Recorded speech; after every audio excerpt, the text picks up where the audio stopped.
Hello વિદ્યાર્થી મિત્રો, કેમ છો બધા? મજામાં ને? મારી આ યુટ્યુબ ચેનલમાં આપ સૌનું સ્વાગત છે. તો આજે આપણે જોઈશું 11th સાયન્સ ચેપ્ટર 4 રાસાયણિક બંધન એન્ડ આણ્વીય રચના. તો આજનો આપણો ટોપિક છે હાઇડ્રોજન બંધના પ્રકારો. હવે હાઇડ્રોજન બંધના બે પ્રકારો છે, એક આંતરઆણ્વીય હાઇડ્રોજન બંધ અને બીજું આંતરઆણ્વીય હાઇડ્રોજન બંધ. હવે પહેલું આંતરઆણ્વીય હાઇડ્રોજન બંધ કોને કહેવાય? તો એક અથવા અલગ અલગ સંયોજનોના બે જુદા જુદા અણુઓ વચ્ચે રચાતા બંધને આંતરઆણ્વીય હાઇડ્રોજન બંધ કહે છે. શું કીધું? એક અથવા અલગ અલગ છે સંયોજનોના બે જુદા જુદા અણુઓ વચ્ચે રચાતા બંધને શું કહેવાય? આંતરઆણ્વીય હાઇડ્રોજન બંધ. જેમ કે હાઇડ્રોજનને ફ્લોરિન છે, આમ હાઇડ્રોજનને ફ્લોરિન, આવી રીતના બંધ રચાય. અલગ અલગ છે, એક હાઇડ્રોજન ને એક ફ્લોરિન છે, આ બંને કેવા? અલગ અલગ, તો આ વચ્ચે બંધ રચાય. પાણી, ધારો કે પાણી છે H2O, કાં તો આવી રીતના રચાય. આકાર કેવો? વળેલો, બરાબર. આવી રહ્યો H2O આવી રીતના, આના વચ્ચે બંધ રચાય, આના વચ્ચે બંધ રચાય. કયો છે બીજું? આલ્કોહોલ એટલે કે OH, આના વચ્ચે બંધ રચાય.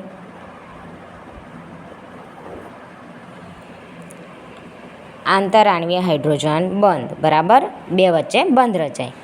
હવે આંતરઆણ્વીય હાઇડ્રોજન બંધ, એક જ અણુમાં રહેલા બે વધુ વિદ્યુતઋણમય પરમાણુઓ વચ્ચે રચાતા હાઇડ્રોજન બંધને આંતરઆણ્વીય હાઇડ્રોજન બંધ કહે છે. શું કીધું? એક જ અણુમાં રહેલા બે વધુ વિદ્યુતઋણમય એટલે કે નેગેટિવ, એટલે કે ઇલેક્ટ્રોન પોતાની તરફ આકર્ષે, તો એવા વચ્ચે રચાતા બંધને શું કહેવાય?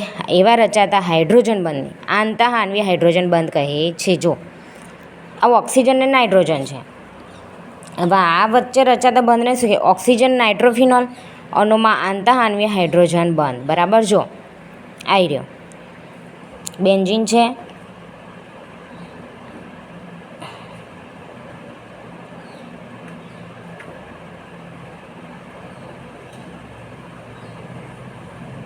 બરાબર. આ વિદ્યુતઋણમય છે, આ પણ વિદ્યુતઋણમય છે, આ પણ વિદ્યુતઋણમય છે, તો આ વચ્ચે રચાતા બંધને શું કહેવાય?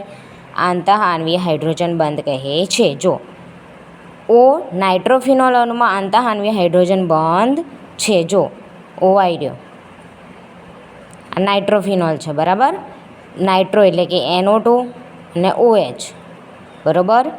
NO2 અને OH એટલે એને કહેવાય નાઇટ્રોફિનોલ. ઓકે, તો આના વચ્ચે રચાતા બંધને કેવું કહેવાય? આંતરઆણ્વીય હાઇડ્રોજન બંધ. ઓકે વિદ્યાર્થી મિત્રો, જોઈ લો મારો વિડીયો. તમને ગમ્યો હોય તો લાઇક, શેર અને સબસ્ક્રાઈબ કરજો. મળીએ નેક્સ્ટ વિડીયોમાં. Bye bye.